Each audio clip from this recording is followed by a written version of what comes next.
चलो अपने हस्बैंड को कॉल करो और बोलो 2 लाख रुपया लाने के लिए।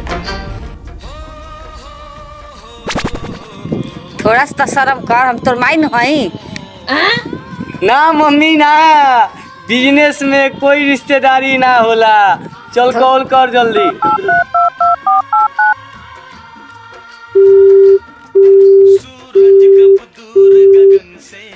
चलो तुम्हारे पति तो कॉल नहीं उठा रहे हैं, तुम अपने बैंक बैलेंस से पैसा दो।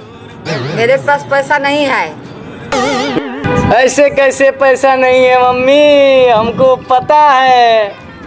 देखो हम निकालते हैं तुम्हारे पास से। मेरा वो बैंक है बचपन वाला, उसी बैंक में तुम रखती हो।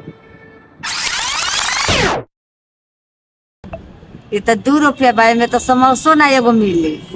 अरे मम्मी हमको पता है कि इसमें समोसा नहीं आएगा, लेकिन इसमें सुकून जरूर मिलेगा, क्योंकि बचपन का याद है